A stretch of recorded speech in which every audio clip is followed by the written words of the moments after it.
karunam milanam maduram smaranam karunam kalavashadiha sakalam karunam samayadipate akilam karunam. Good evening. Good evening, everyone. I said good evening. I thought you're not on talking terms with me already. Good evening, everyone. Welcome to Visionary Women. You probably know, and most of you know, that Sadhguru is known as being a mystic and a humanitarian. And now you see by the video that he's known for his mountain biking. This humanitarian doesn't concern with my diet, okay? Well, and he's also known for his incredible sense of humor, his warmth. Like vegetarian, non-vegetarian, humanitarian, I hope people don't misunderstand that. Yeah. But most impressive, I have to say, is my husband and I were at your ashram probably 2 years ago, and we got a first glimpse at what you do in rural areas by uplifting them from poverty, from the huge schools that you run.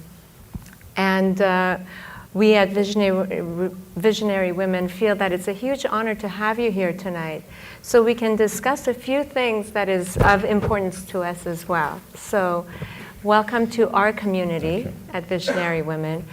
And the purpose, I'm so sorry, I feel that maybe I'm looking back at people, but the purpose of our salon series is to create experiences of learning, meaning, and belonging for our members and for those who soon will be our members, right? Yes. And as I was talking to you just a little bit earlier before the event, what we see in the national conversation this past year is that people are trying to refigure how men and women should interact with each other. And I thought that it would be very appropriate for tonight to also invite men in our forum. Given that we're a women's organization, we're very well aware, not only our board, but our whole membership, that in order to have true understanding, we need to be talking about these conversations aloud, collectively, and most importantly, with an open heart. And men are our partners, our brothers, our fathers, our husbands, and our allies. And we wanted to start off first really talking about maybe the whole idea of consciousness, what it means. For those of you who haven't watched Sadhguru, there are hundreds of YouTube videos and of his teachings. And there was one at MIT that you were talking about consciousness that I thought would be very interesting for our audience to really get the definition of what it means. See, what is a man and what is a woman is a small difference that nature has introduced into a species just to address a certain aspect of our life, essentially to address the reproductive aspect. When I say reproductive aspect, we all exist because somebody reproduced. Hello? Yes. Is it okay? If nobody was drawn to anybody, if nobody felt a bit horny, we wouldn't exist. Is this a guru speaking? We wouldn't exist, isn't it? Yes. Let's come to terms with this. We don't exist because out of their love for children they produce, no. They felt horny. And here we are. There is no need to make our biology either filthy or raise it to another level. We just have to look at it for what it is. We have to come to terms with our biology, first of all. It's the most rudimentary thing, but unfortunately that's not happened to most human societies, that we have not come to terms with our biology. Body parts are ruling our minds. Yes? So it's from that context that you see this problem evolving, how to work together. I'm saying, please, if you find some gap in what I'm saying, because in a brief little bit of time, we are trying to say some profound things. Yeah. If you find a gap, you must ask a question, you must not conclude against me, okay? I can fill those gaps, but I'll create some gaps because to go quickly. Essentially, why should it matter to you? Whether you… right now, you're a man or a woman, why should it matter to me? These things matter only in bathrooms and bedrooms. Why right now it should matter to me whether you're a man or a woman? Why can't I just treat you as just one more person? Hello? This is not against anybody, because we have made human biology so big in our minds. It's become so big because we have not accepted the fundamental biological difference. Yes? Because for thousands of years, religions and philosophies have been telling you what's wrong about your biology, how the fundamentals of your biology is not okay, how the fundamentals of your biology is sin. Because of this, we came to a certain level of resistance about human biology, particularly a woman's biology. Because of this, these things have become big, because the nature of human mind is such, whatever you resist becomes the biggest thing in your mind. Right now, if I tell you as an experiment, next 10 seconds, nobody should think of monkeys. Try, please. You will only be thinking of monkeys. So this has become a crazy thing in the world. We have made human biology into such a big thing, a small difference between man and woman. We made it into such a big thing in our minds, we can't keep it down for a moment. Everywhere, wherever you are, you have to be conscious about somebody's body parts. Why? I can understand a 13, 14, 15-year-old boy, when you were 10, 11, everything was fine. Suddenly a little bit of your hormones hijacked your intelligence, and after that you just look like this. Every little bump on somebody's body looked like a world by itself. Till then you were quite okay. I think that happens at a certain point, but at least by 20, you must fix yourself. Again, you must become normal, you must be able to look at a human body just as it is, without giving it all kinds of meanings. This is what consciousness means, because consciousness is an intelligence beyond your physiological and psychological structure. See, when we sit here, your body is your body, my body is my body. No way these two things can be one. People try hard, but it never becomes one. Only when we are buried, we become one. In the soil, we become one. But as long as you and me exist here, that's your body, this is my body, very clear.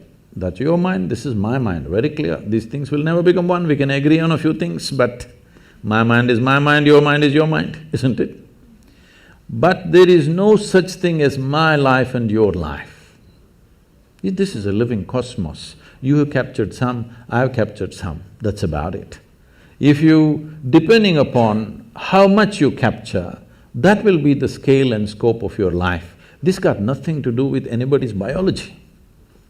Biology is just a small physical difference, just to facilitate one aspect, continuation of human race, isn't it? Otherwise we could all be made one way. If there was no need, if some seeds fell out of your ears and children would come out, then we wouldn't need this difference. So this difference is to accommodate one aspect of life. If you and me are not connected in that aspect of life, I have no business what you got on your body. Yes? You have no business what is me, and I have no business what is you.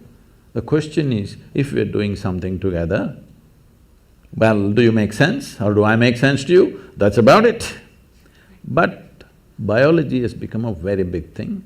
One reason in the working spaces and, work areas, I think this is only in America, maybe this is the second generation of women. Or really I can say this is really the first generation of women who really stepped out to work in every arena of life. That's so almost everywhere in the world. In India also it's very new, it's in the last 25 years that women are really stepping out to work. This has happened not because of some liberal revolution that happened, this has happened simply because of technology. Technology has taken out the significance of man's brawn. When there was no technology, almost everything was done with human muscle. When that was so naturally man-dominated because of the muscular force. Domination also was only in the survival aspects of life. There were other aspects of life where the woman always played a significant role. We were not born to men. I was not, at least.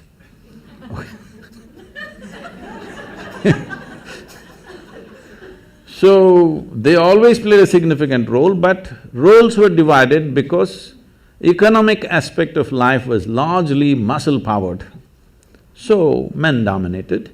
Now with technology, muscle is of no great significance in today's world. So, naturally women are coming into this space. This should happen very as simple evolution. No fight is needed, no revolution is needed. Once you see muscle is not significant, women will fill those spaces. It's anyway happening. There is no need to make a big thing about it. Exploitation.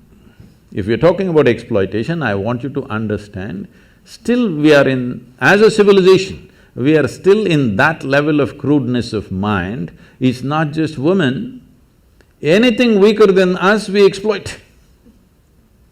Yes or no? Every creature on the planet we're exploiting, aren't we? Hello? Not just women, children are beaten. Why? Just because they're small. Hello? Why do you think children are beaten by a lot of people? Simply because they're smaller than you. If your children were bigger than you, would you go and beat them? So, exploitative nature of who we are exists in all aspects of life. When it comes to women, probably that exploitation turns into a sexual… takes on a sexual tone. But fundamentally what needs to go is this urge to exploit anything and everything which is little weaker than me. That should go. If that doesn't go, people will find devious ways to do the same damn thing. You can do as much as you want, you can fight as much as you want, but people will find devious ways to do the same thing, isn't it? So this urge, if somebody is little less stronger than me, I have to mess them in some way. This has to go. If this has to go, the most fundamental thing is just this, because today it's about consciousness. What consciousness means is, see, you have a body. Your body is just a heap of food that you've gathered over a period of time, yes? What was soil became food, what was food became flesh and blood, here we are. Most people don't get this till you bury them. If you get it now, you can transform your life. Otherwise, one day anyway we'll get it from the maggots, but that's late. So what you accumulate can be yours, cannot be you, isn't it? Hello? Whatever we accumulate, we can say this belongs to me. You cannot say it's me, isn't it? So similarly, whatever the content of your mind is also accumulated from the impressions that we have taken in. So this is also an accumulation, this is also an accumulation. These things are two basic faculties we have. Right now, unfortunately, we are so barely identified with these two things that we can't use them as we should, but they are the source of a lot of mess in the world. So when you say consciousness, You're talking about a dimension of intelligence which is neither of the body, which is neither of your mind, but it is the source of both the body and the mind. You just eat a piece of bread and it becomes human body. Hello? Happening, right? If I take a piece of bread in my hands right here and turn it into a human body, who would you think I am? Huh? Magician? Did you see a magician making a baby?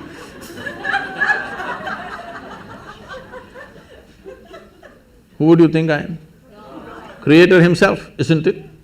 But every day you are doing this, you eat a piece of bread or a carrot or a whatever, within a few hours you make it into human body, the most complex machine on the planet. You manufacture with all kinds of trash in Los Angeles. Aren't you doing it? So, when this dimension of intelligence exists within you, if you touch that dimension, naturally your identity will be with that dimension. Right now, the only problem is human experience is limited to their biology and their psychological structure. Physiological and psychological structures are the only two things you have experienced. Because of this, your identities are there. Because of this body part difference between the same species has become such a big deal. But do you feel that men and women have different essences? Do they have…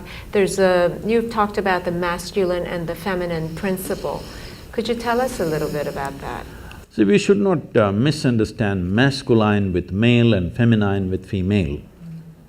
Female and male is a manifestation. Masculine and feminine are two fundamental qualities in nature, because physical nature in the universe happens between polarities. So one dimension of polarity is masculine and feminine. You may be a woman, but you may have more masculine in you than a man. You may be a man, you may have much more feminine in you than most women. So the question is not about being male or female. Being male or female is just a biological manifestation. Masculine and feminine is the basic polarities, which is the basis of physical creation here. So, if you want to be a complete human being, it is very important both masculine and feminine are there within you in equal proportion. Only then you are a full-fledged human being, otherwise you are a skewed human being. In this skew, you will misunderstand everything. In this skew, you will become a very limited possibility of life.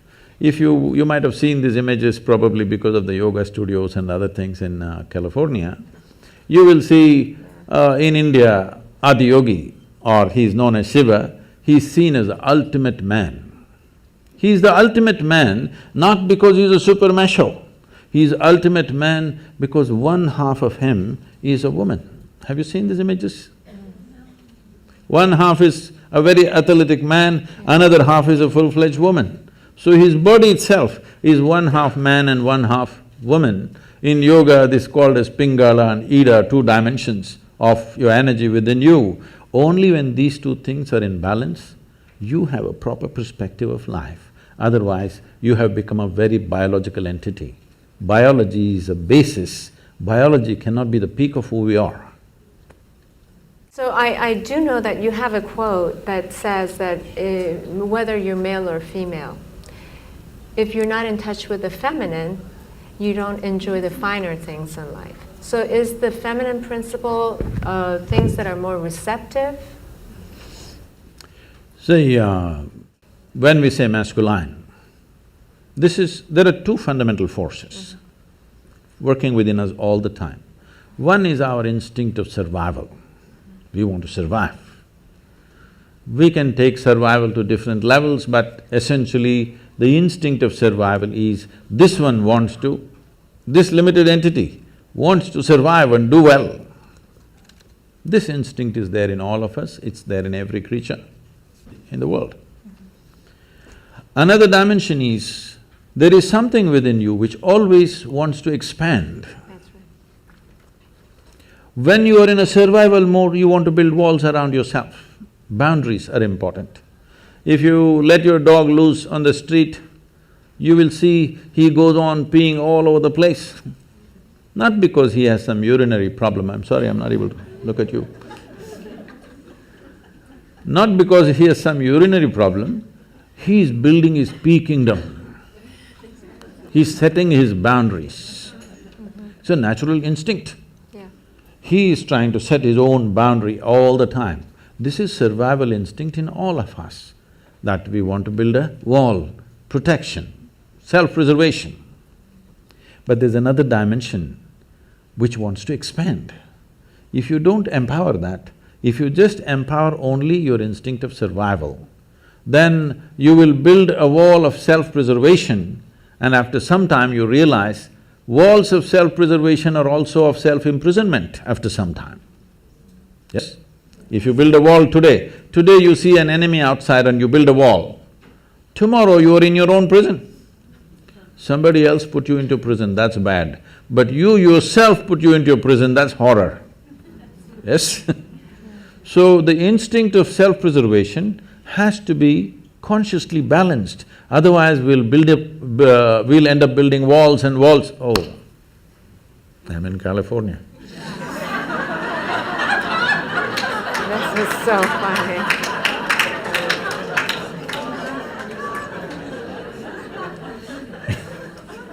No, I was not making a political statement.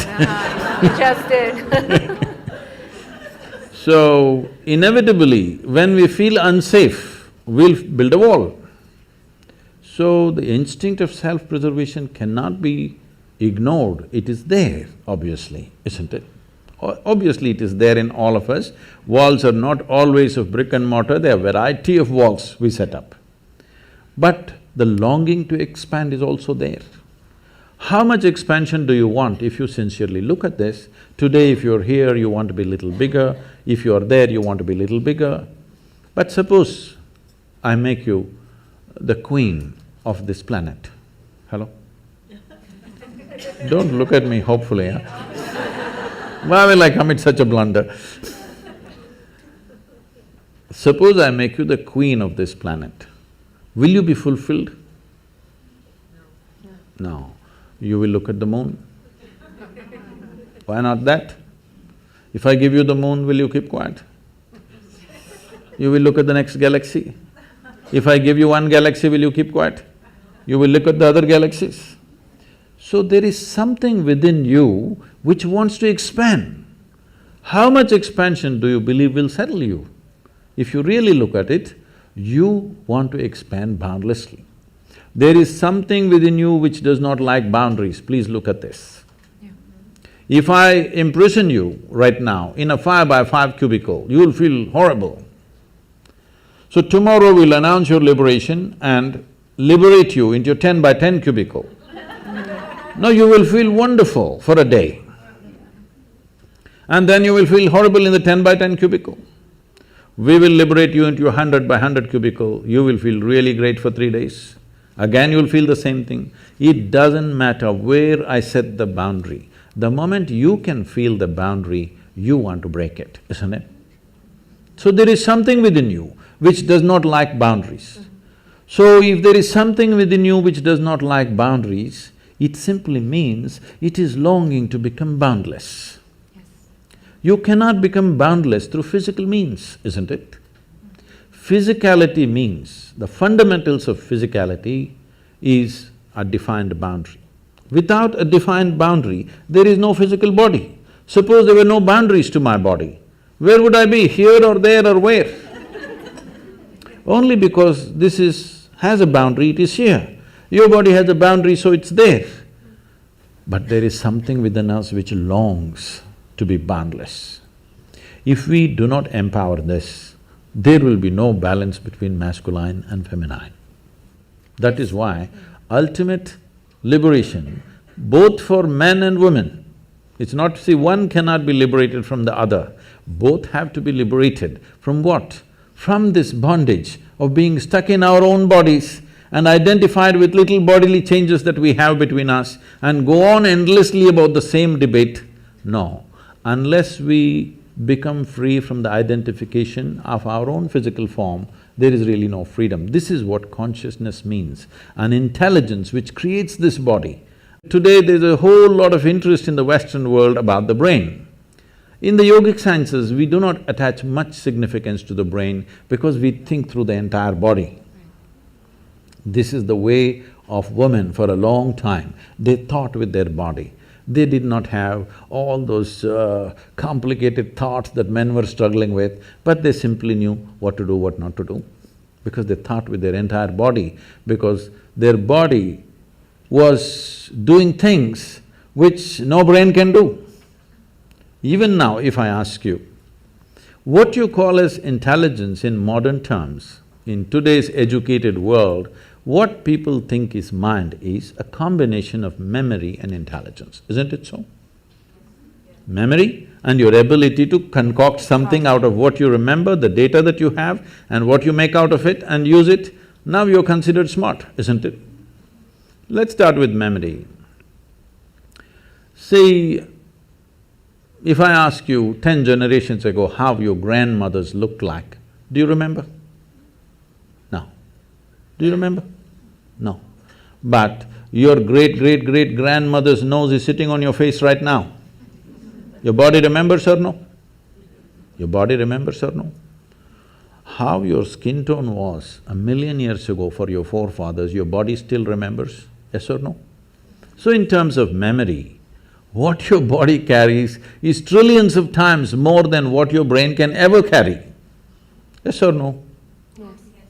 The complexity of activity that are happening in a single molecule of DNA, with all your brains you can't figure it. Yes or no? More complicated activity is happening here than here. Yes? So, this is a body of intelligence. The question is, can you employ it or do you just run on one thing? In the yogic sciences, we look at human intelligence as 16 parts. So this is like a 16-wheeled truck, but you choose to drive it on one wheel.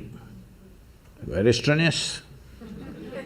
So you will see educated people are the most stressful people on the planet because they are driving a 16-wheel truck on one wheel, very difficult. Their intellect, their thought is the only damn thing they're trying to use, and it's very difficult. You don't have to think through everything. You know, can I tell a small story? Yes, please. My great-grandmother lived to be 113. Wow. Okay That's not the only achievement she had. She got married when she was 14. And those days in India, an unmarried girl cannot use tobacco, but once she is married, she is free to use tobacco. So on the first day, she exercised her right to use tobacco, and she lived in a certain way. People started saying, she's a devil of a woman. Not because she did any harm to anybody, simply because if she laughed, the whole street shook. Like that she laughed. Those days, in those societies, women were not supposed to laugh loudly. They're supposed to laugh in a controlled way. Only street women laughed loudly, family women laughed very… At least when men were there, they did not laugh, because there was nothing to laugh about.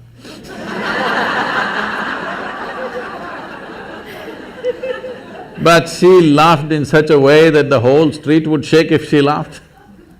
So people said she laughs like a devil. Always, unfortunately, this is the whole thing. The devil is a laughing one. God is a dead serious one. It's your choice. So, she lived wild. Wild means, at the age of 67 or 68, she lost her husband, and then she decided, this is a very large land-owning family. So she moved out from the family and built a small temple with her own hands in somebody else's land. Somebody else means another family's land, not without permission, with their permission, but she was family's disgrace because this family owns hundreds and hundreds of acres of land and she sets up her stupid temple in somebody else's land, the whole family, oh my God, she's ashamed. And she built a temple, not for any god, she sat there. She is the main piece. No god, she just sat there and people started visiting her. And slowly, this following grew for her and she'll just live there. When we went there for vacation, she would come to see us. She was an incredible woman, she just captured me in a certain way simply because one thing, she laughed. Another thing, when I met her, she was over 100 years of age and her hair, full hair below her knees. She would leave her hair loose and dance like that. So I just liked… she was freaky. With her you could do anything, nothing was wrong. With everybody else is constantly trying to tell you what's right, what's wrong, what's right, what's wrong. With this one woman you could do what you want and she was fine. And sometimes, she would be crying and laughing at the same time. I'd ask, what's happening with you? Are you crazy? Everybody says you're crazy. Why are you crying and laughing at the same time? She would just burst into a hoot of laughter and say, someday you will know, and she would laugh. And I would see her like this. If they give her breakfast, she first goes and feeds the ants, then the sparrows, then the squirrels. Most of her breakfast is over in this. And people, self-appointed advisors, they come and say, you old woman, you just don't eat anything, you will die like this. All these advisors died, but she lived and lived. She buried her husband, her children, her grandchildren, some of her great-grandchildren, but she lived on. And many times I've seen her, after having fed the ants and everything, she would simply sit there, not even eating this little breakfast she has, tears flowing down her cheeks. And I would ask her, what's wrong with you? Because, I thought she's very emotional about the ants because I was 5, 6 years of age, I was going stamping the ants and she was so emotional, she never stopped me from even killing the ants, though she was feeding them. And then I asked, what's wrong with you, why? She said, she would say, I'm full. I don't know what the hell she was talking. It took me another 20 years to realize what she was talking about. So for me, she became the symbol of feminism for me. She was the ultimate woman because she fulfilled everything that she's expected to fulfill, but she was never a part of that nonsense. She was always beyond that. And this is because not you have great thoughts. Thoughts are very rudimentary stuff in human life. This must be understood, I'm sorry. Because I'm being introduced as a thought leader, I'm getting scared of that. See, thought is happening only from the limited data that you have gathered in your head, isn't it so? But there is something more phenomenal happening all across, isn't it? Hello? The intelligence of the creation is functioning right now here, is it or not? Yes. If you can transform a piece of bread into a human being, that means the very intelligence of the source of creation is throbbing within you right now. Instead of identifying with that, we're unfortunately getting identified with what we accumulate, with the car we have, with the house we have, with the relationships we have, with the body we have, with the accumulated knowledge that we have. We have gotten identified with things that we have acquired rather than being identified with the source of who we are. So this is what consciousness means, but this will not come by thinking differently. You must touch that dimension beyond physiological and psychological process. This is something that must happen. When that happens, there will be no problem about who is a man, who is a woman. Could you please tell us how we can touch that dimension?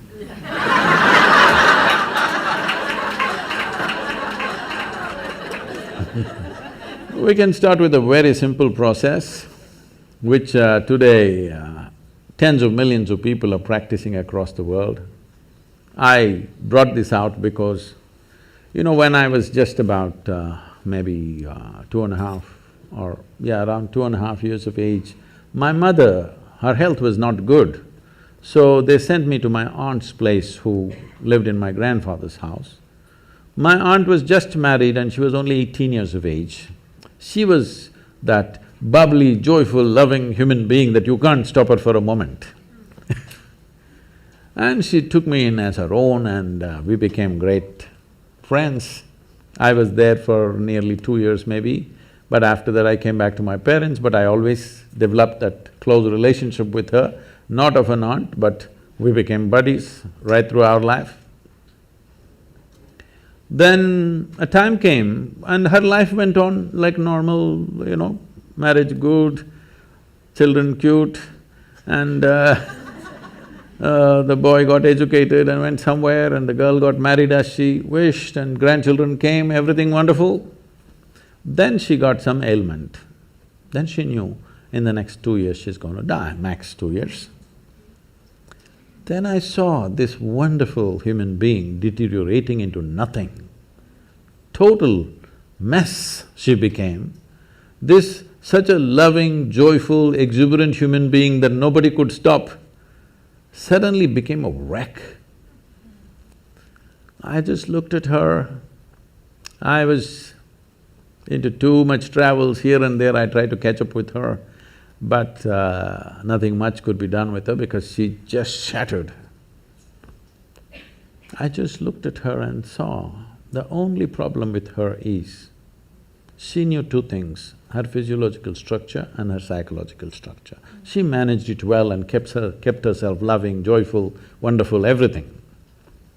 The moment she realized these two things are going to end, she's finished. She's just finished. You can't believe such a wonderful human being became so nasty and miserable and broken.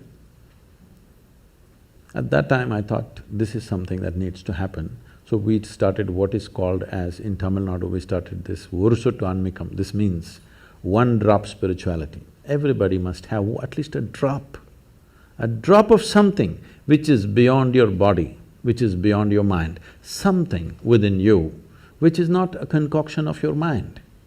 A place to stand beyond physiological and psychological process must be there in every life. As a part of this, we launched what is called today being practiced by many people. Is anybody practicing Isha Kriya here? Yeah. This is a simple process. Initially, it looks like a psychological process because people can't keep their mind aside, they have to use it in some way. So we are going through the psychological process, but if you go deep enough into it, if you sit here, your body will be here, your mind will be there, what is you is little away from that. Once there is a little distance between you and your body, between you and your mind, this is the end of suffering. Because human suffering happens only on two different levels, physiological suffering, psychological suffering. Do you know any other kind of suffering? Hello? No. Physical suffering, mental suffering, this is all. Once there is a distance between you and your body, between you and your mind, this is the end of suffering. This must happen to you not at the end of your life, at the very beginning of your life, because the fear of suffering is what has crippled humanity. A human being has not explored the full depth and dimension of who they are simply because of the fear of suffering. What will happen to me? What will happen to me? Is always the concern, isn't it? Suppose you came to this kind of ease, that if you sit here, whatever the hell happens to me, this is how I will be. If this assurance and ease came into your life, then you would explore life in many more ways than you're doing it right now, isn't it so? This needs to happen. If we want to unleash human genius on this planet, the fear of suffering has to go. For that to go, you must know something beyond your physiological and psychological structures. Absolutely. Do you feel that… First of all, I wanted to ask you, can you define… what is the difference between meditation and prayer? Oh.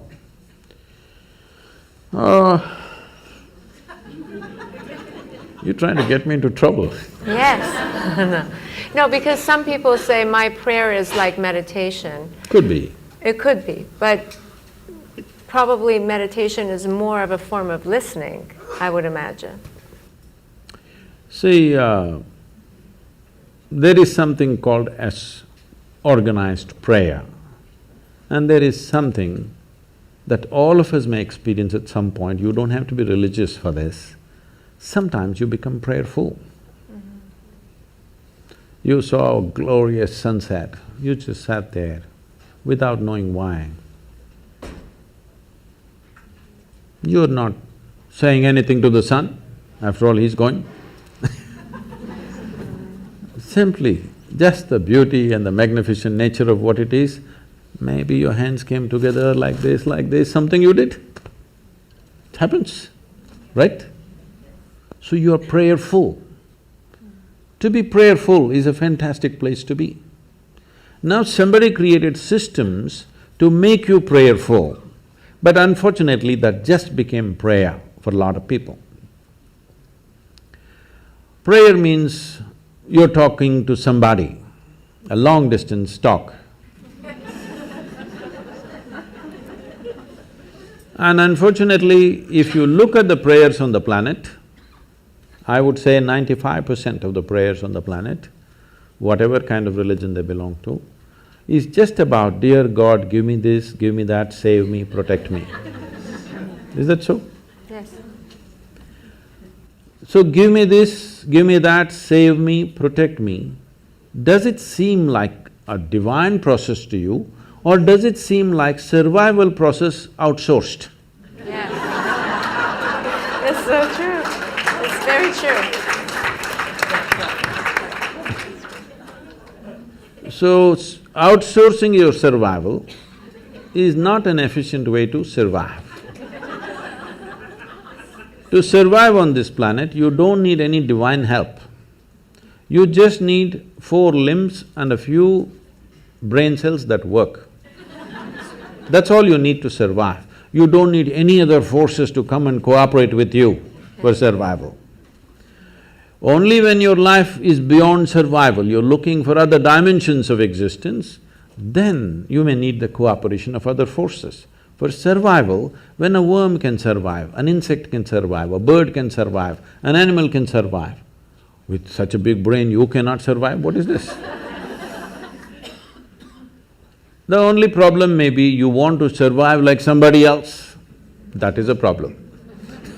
That's not going to be ever achieved, because somebody else will always be doing something different or better or whatever you think it is. So, prayer as a process, unfortunately, has become talking process. If you are prayerful, it's fantastic. So being in meditation, see, the English word meditation is not specific to anything, it's a general term. If somebody sits here with eyes closed, we say they're meditating. But with eyes closed, you can do many things. You can do japa, tapa, dharana, dhyana, samadhi, shunya, samyama. There are many things you can do. Or you might have just mastered the art of sleeping in vertical postures. That is also an art. So, the word… English word meditation is not describing anything specific. But as you said one word, listening. Listening is a dangerous thing, because if you start listening, people will think, listen to what? Listen to God.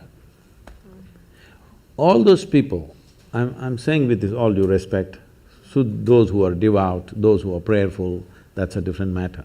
But people who claimed they heard God speaking, they did the most terrible things on this planet. Yes or no? Because they said, God told me this, God told me that, it gave them license to do all kinds of horrors on this planet. And especially as women, you should not subscribe to this, because millions of women have been burnt alive because God told something, okay? So, listening is a dangerous word. The moment you say listen, people will start listening to all kinds of conversations that are happening.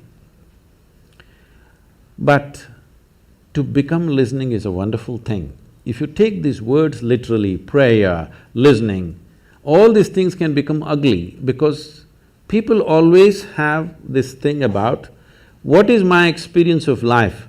I translate everything according to that, isn't it? Whatever is told to me, I will translate it within the limitations of my experience of life.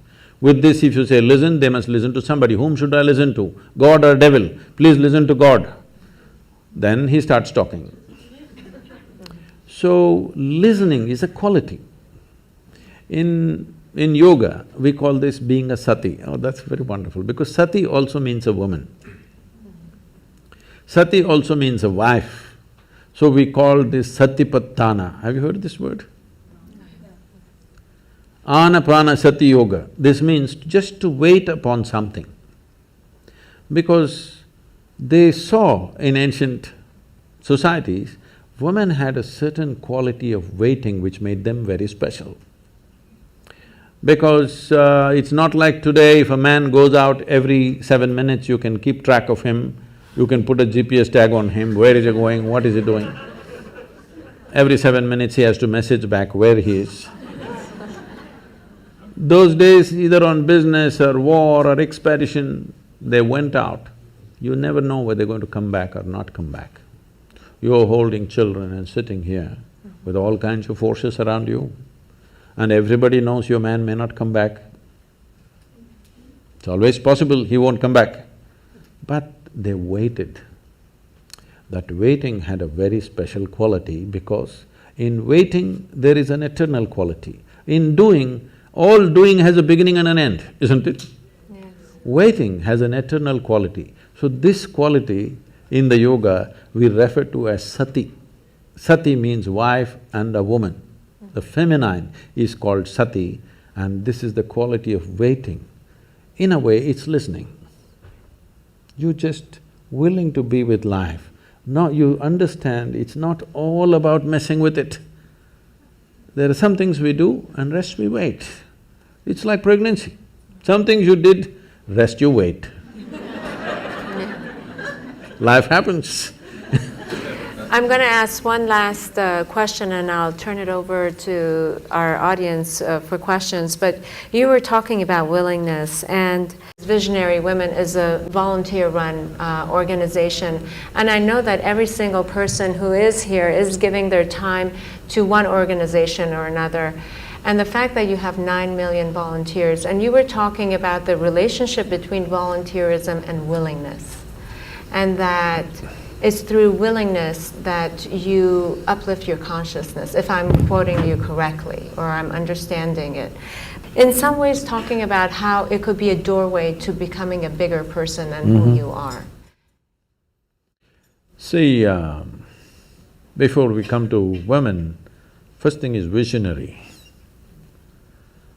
What a vision means is, say everybody has desires. Desire is an incremental way of enhancing our life. Today you desire, I must have a home, tomorrow you desire, I must have this money, tomorrow you desire something else. These are incremental ways of arranging and rearranging our lives, which are needed to do a few things. When you say, I'm a visionary, what you're saying is, I have a larger desire, which is not about just incremental improvement of my life. Desire is about me always. Vision is an all-inclusive process. So, this itself is a phenomenal thing. If people, instead of having desires, if they have a vision, vision is always all-inclusive. Desire is personal. Desire leads to incremental changes and improvements. Vision can transform the whole situation.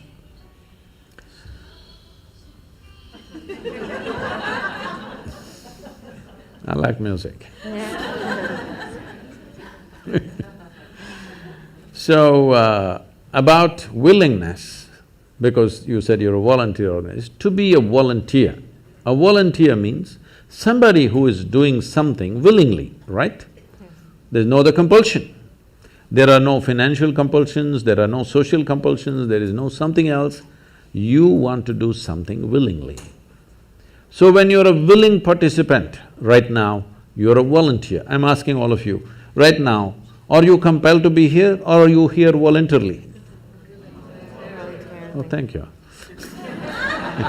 Because I've spoken to conscripted people also. I've spoken in the prisons, I've spoken in many places.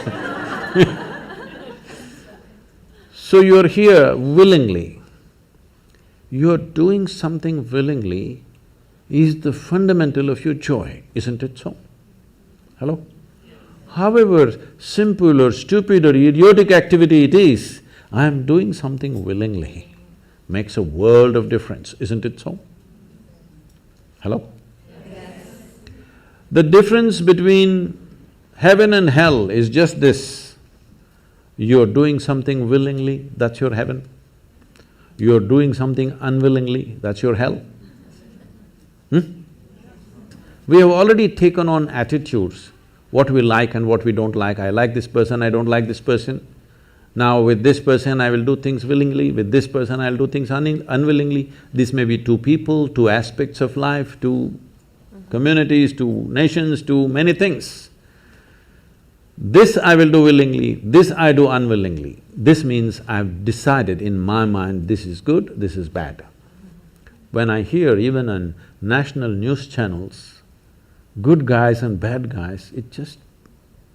once you have this kind of thing, you are going to be disastrous to the planet, it's just a question of time.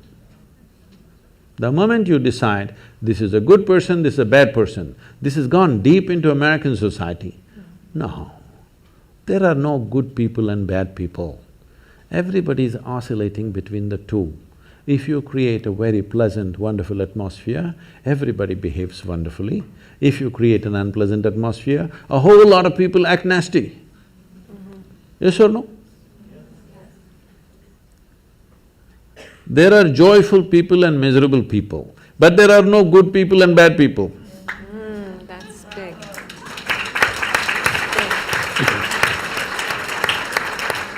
The moment we think we are good, we are entitled to destroy the bad, isn't it? Yeah. Oh, we've been destroying a lot of people for a long time.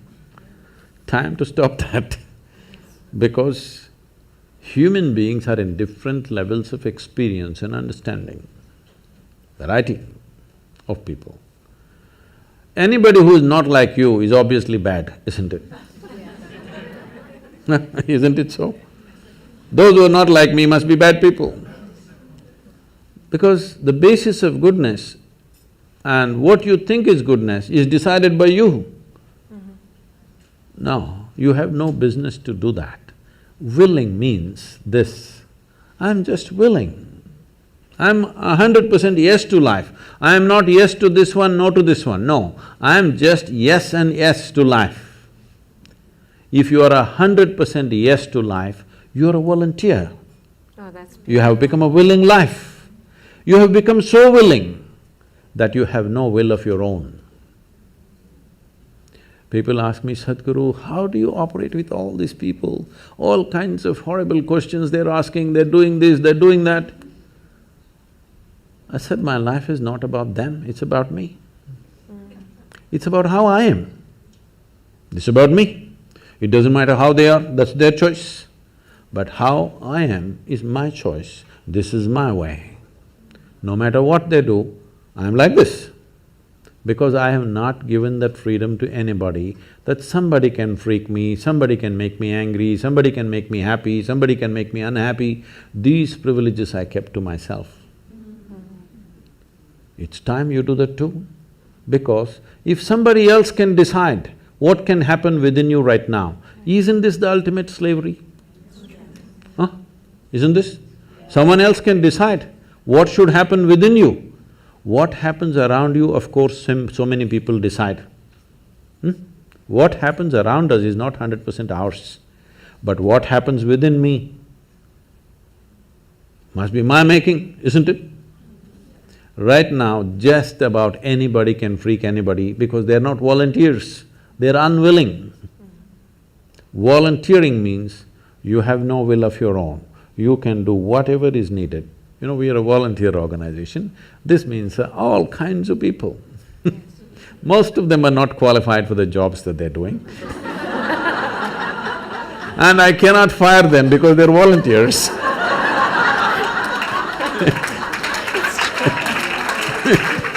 On a daily basis, Sadhguru, I can't work with this person, she's so horrible, I can't do it. I tell them, see, in this world, this is the sort of people who exist, like this, like this, like this, like this is the kind of people there are.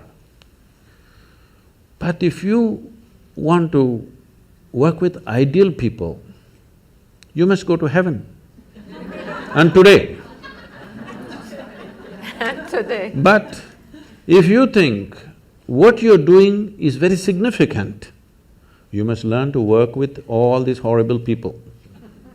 This is how the world is. If you think what you're doing is very significant, you learn to work with all kinds of people. You will see horrible people will do wonderful things. Yes? Yes, yes. But if you want to work with ideal people, you won't find any. I haven't found one yet. All kinds of mixed bags. Yes. But if you are willing that you are not yes and no, yes to one, no to another, you're simply one big yes, you will find a way. I love that.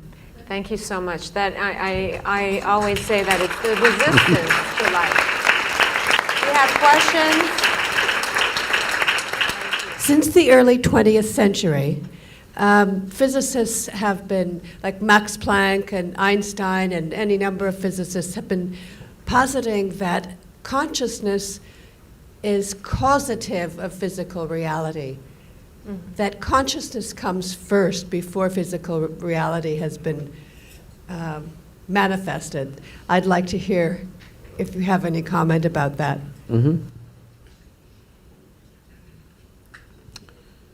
I'll need a few minutes for this question. Yes, please. I'm sure, at least when you were in school, you blew some soap bubbles, did you? Soap bubbles? Somebody got this big bubble, somebody got that big bubble, somebody got this big bubble.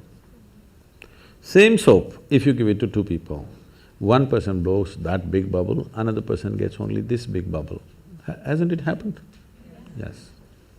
Because something so simple as blowing a bubble needs a certain dimension of attention.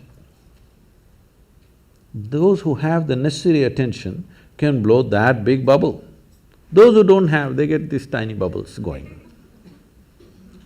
Something's that simple, same soap. So, when my bubble is floating and your bubble is floating, that's my bubble, this is your bubble, clearly there. Then of course, after some time it goes poop. When it goes poop, there is no such thing as my air and your air. But when it was encased in the bubble, 100% my bubble and your bubble. Yeah. Just like that, this bubble and that bubble. Now, whether you got to blow a big bubble or a small bubble determines many things. The scale, scope and profoundness of your life simply depends on how much life you captured. You can call it life or you can call it consciousness. Consciousness is a highly corrupted word, particularly in California, because people are using that for just about everything. But they will continue to use that word because I'm trying to reclaim it. We can call it life also because the only reason, right now, are you alive? Hello, all of you? Yes. Some of you are not saying anything, I'm asking you. Are you alive? Yes. How do you know you're alive? Now stop your breath for a minute, are you still alive? So, how do you know you're alive? You're conscious, isn't it? Suppose you became unconscious, would you know you're alive? No. So the only reason that you know you're alive and you're alive is because you're conscious. So what you call as consciousness or what you call as life are not two separate things. So, I did not know about physicists talking about consciousness, I knew Einstein said something vaguely, because I'm, as you see, I'm unschooled. So I did not go as far as Einstein to study physics, but I paid attention to this piece of life. I paid attention in such a way, as I paid more and more attention, I realized that the problem is in the nature of our faculties. See, right now, if I show you my hand, if you see this part of my hand, you cannot see this part of my hand, isn't it so? If you're hearing sound, you cannot sense the silence. If you're in silence, you cannot feel the sound. If you're in light, you cannot feel the darkness. If you're in darkness, you cannot feel the light. The human faculty of sense perception, of seeing, hearing, smelling, tasting and touching, this is how you know life. All these things are always happening in comparison with something else. Comparison means, what you know by comparison is good enough for survival, but not good enough for knowing the nature of what it is. This is the problem that modern science is struggling with and will continue to struggle with, unless… I'm very glad to hear that early 20th century they said consciousness is the basis, but still we are in early 21st century, but still we have not moved towards consciousness, we are still studying physical things forever. People are studying the brain. I was with that European project called Blue Brain, and they're building a huge massive computer brain, which is like about 3 times this hall, full of computers, and they had built some 18% of the human brain. I said, see, I got all packed here, you guys… Yeah, Such a big thing, no, we're studying, that is fine. You are very excited about the intelligence and the million functions that are happening in your brain. But even the brain was created from within, from the bread that you eat, isn't it so? Hello? Even the brain. Why are you not interested in that which creates the body and the brain? Definitely it's more intelligent than the brain, isn't it? So, if you want to put a label on that, we can call it consciousness. I generally just call it life. Or if you want to call it God, you can call it. You want to call it the creator, you can call it. Because today there are gender issues, we will stick to life. So, life is not… as we went through this, when it comes to body and mind, there is you and me. When it comes to life, there is no you and me. This is a living space. We just captured a little bit. So this is going on.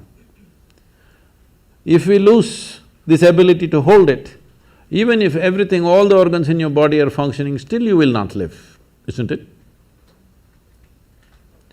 People do die of old age even if they don't have any disease or ailment, because life chooses to leave for whatever reason.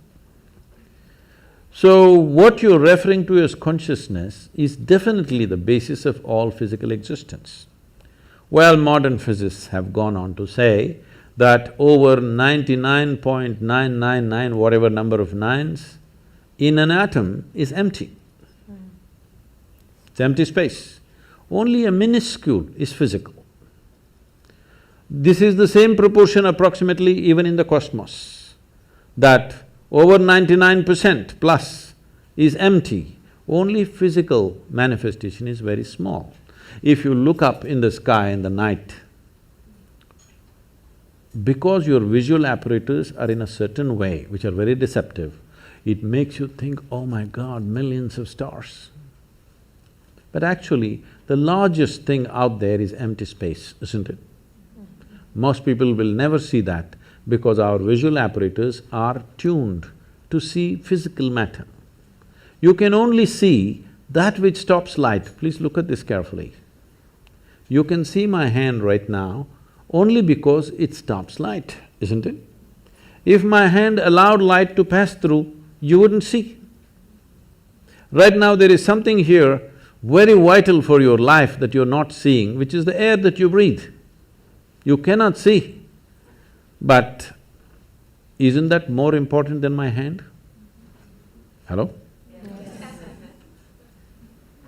So there is a living cosmos which is the basis of everything. It's just thrown out a little bit of physical matter, including your little body.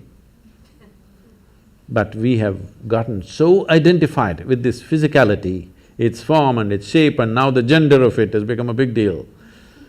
Because of that, we are seeing life in a very small way. The 99.9%,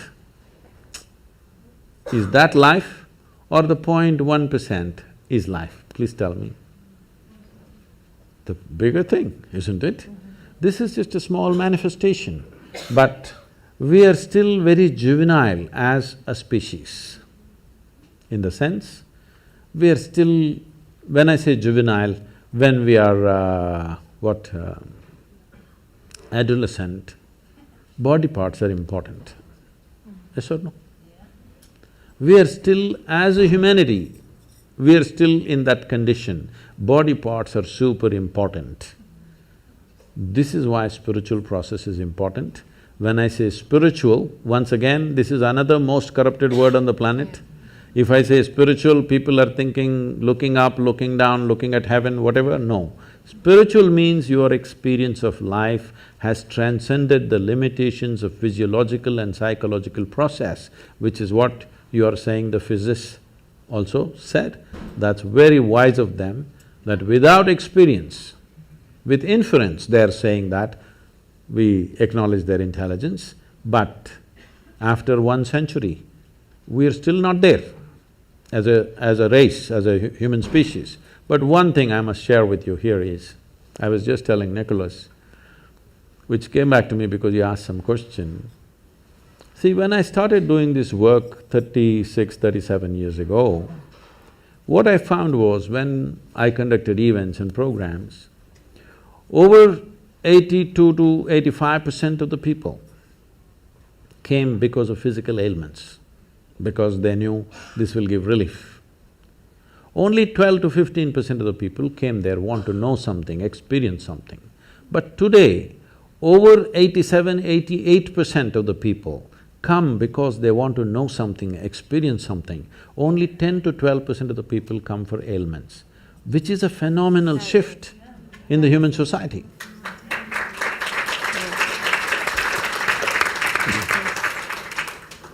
Could we have one question from that side of the room? Good evening, welcome to Los Angeles. Thank you for your time. The question I had was, you mentioned to be free, you have to be stepping outside of the body and the consciousness. How do you achieve that, to have that freedom? That was my question when No, but how do you achieve that separation when you step out of the basically physical body and the consciousness? If you want to make a small attempt, there is Isha Kriya, you can just download this app, free, it's a free app, you can download this. With headphones, you can daily practice this for some time. If you do it for 30-40 days, then you can do it without any headphone, just by yourself. Initially you take support, after that you do it by yourself. This is a simple way to do it. If you are willing to commit 30 to 32 hours, about 32 hours of focus time, then we have a more powerful and effective process, which is called as inner engineering, which is offered in daily classes, or also preparatory part of it as online, and the final part of finishing part of it, which is direct. It is a transmission of a certain dimension of practice. We must understand this because with all due respect, they've done what they have done. But the way yoga is happening generally, not everybody, generally the way it's happening, it's a bit scary to me. Because when you make a very profound process into just an exercise mechanism, or just a breathing exercise. You want to exercise your body, exercise your breathing, exercise everything. That's not the way it works. Even the physical dimension of yoga. See, of over 200 sutras that Patanjali gave, only one sutra talks about the physicality of yoga. Thiram Sukham Asana. This means a posture which is comfortable and stable is your asana. To get to this, people do many twists and turns, that's okay. But only one. Nobody bothers what is the remaining 200 and odd things that he's spoken. So the physical aspect has come to the West and that's become big. It's good, it creates health, well-being. But I want you to understand, there are more people on this planet who are healthy and miserable than unhealthy and miserable. Those who have ill health, at least they have a good reason, they have a good excuse. Healthy and miserable, you have no reason, no excuse to fall back on. So, it is important that you understand yogic practices are not practices, they are live forms, that it is made into a seed form and given to you, you're supposed to hold it that way so that the seed sprouts and grows and becomes something phenomenal within you. It just takes away your backache, your headache, your something else. This is not of great significance, but I understand if your backache is aching right now, that is the biggest thing in the universe. Yes or no? Right now you have a headache. If God appeared, what would you ask? Headache must go? That looks like the biggest thing, isn't it? So I understand, when body is in trouble, keeping the body well is important because even if your little finger is hurting right now, this little finger will become the center of the universe. Yes or no? When it is fine, you can just ignore this body and simply sit here and talk about other things. Little finger is feeling like hell, little finger will become the center of the universe. So, keeping the body well is important for that reason, so that you can keep it aside. If it's very well and no issue, you can just keep it aside and look at other dimensions of life. If this is trouble, our entire focus will remain on this, isn't it? So, inner engineering is that kind of a process. There is a powerful system called Shambhavi, where it is given in a seed form. It is a planting that you do and slowly evolves within you. Millions of people, this is one thing I'm proud of in my life is, today there are millions of people, men and women. In the morning if they close their eyes, tears of ecstasy are flowing. I think this is fantastic. People ask me, Sadhguru, what's the greatest thing you've done? I said, tears. Tears of love and ecstasy are flowing, that's a great work. Thank you so much. I think our time is up, but Sadhguru, we want to thank you for this evening. On behalf of Visionary Women, we also want to donate to the Girl Child Project of Isha Foundation. And if you have 2 minutes to talk about what you're doing to help the status of girls, young girls in India, we would very much appreciate it. And Shelley, I'm going to put my shoes on and please join us. I think a little bit of video was there in the introductory video about the rural India, the programs that are happening. I don't know if you saw that, like a 70-year-old woman is playing a game. You saw that she's throwing a ball or something. So this is a movement we started about 17, 18 years ago. And today, the next event is coming on 9th of December. I'm there for that event and over 10,636 men and women are participating in the event, that is, as players. Over 150 to 200,000 people will be there as spectators. The people who are playing are just ordinary men and women, especially women in rural India have never played a game in their life. After they're probably 7, 8 years of age, they never played a game.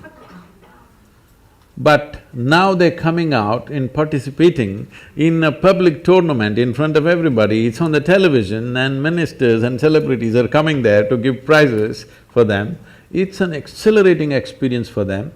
One thing it did was, it leveled out many differences of lines of religion, caste, creed, we leveled it out with these simple games. And in our schools in rural India, in very remote places, we have schools where at least 43–44% of the students are first generation going to school. In this, right now the average school-going children, about 61% are girls. Because in our schools, we have made sure the girls are safe, there are proper bathrooms for them, and there is a culture where they are respected and not made fun of, and there are small things about biology which is the basis of our birth, but unfortunately we think it's some kind of funny thing. These things we have leveled out, we've created different culture in the schools, so the parents feel very comfortable, their grown-up girls going to school, in this kind of school where the atmosphere is healthy. So this we are trying to bring, and we've created 12 schools where we incubate teachers, and we've adopted over 4,600 schools, government schools, and we are operating in them. This is making a big difference for the girl child, because first thing I do is, we make our people committed volunteers to go and visit the bathrooms. How are the bathrooms kept? Because bathroom decides whether the girl goes to school on particular days of the month or not. The quality of the bathroom decides whether she goes to school or not. And if she doesn't go to school on those few days, next day when she goes, it's a kind of a joke all over the place. It's like… it's very unfortunate, but this happens. So, first thing is, when we adopt a school, first thing is, I send most important people in the organization to go visit the bathroom. I don't care how the classroom is, how is the bathroom? It is important. It's as simple as it seems. When you don't have it, it becomes so important, These are simple things, but when they don't exist, how significant they become. Whether that particular girl goes far in her life or just gets trapped in some limited situation is determined by the quality of the bathroom we provide there. Yes. So this is the kind of change, there's a lot more to be done, but with whatever resources we have, I'm keeping the volunteers, I'm not just a guru, I'm a slave driver. We've been delighted and honored to have you with us this evening, and we want everyone in the audience to know that the proceeds from tonight's event are going to the Girl Child program that we are delighted to be able to support. So give me a minute. So we must understand this, what we call as human life is just a certain amount of time and energy. Yeah. As we sit here, since the time you came in, all of us are 2 hours closer to our graves. Yes, time is… it's not time ticking away, it's our life ticking away, yes? We are mortal life, limited amount of time. This is our time on this planet. We are a generation of people who are empowered like never before. No generation ever in the history of humanity was empowered the way we are empowered. Our ability to communicate, our ability to do things in the world. So we have the possibility that we could become the greatest generation ever, or we just sit by and let it flow, because if you sit also time goes, if you sleep also time goes, if you create something wonderful time goes, if you don't do anything time goes. That's right. Yes? Time is not stopping, nor can we roll it back, nor can we slow it down, nothing. Our life is just going away. This is our time on the planet. We must make this the best generation ever. For this we need consciousness. We need to identify with something bigger than our body and our brains. Only then we will do something fantastic, because we have the necessary tools of technology in our hands. Today if we speak here, we can speak to the entire world, which was never before possible. Please, let's make it happen.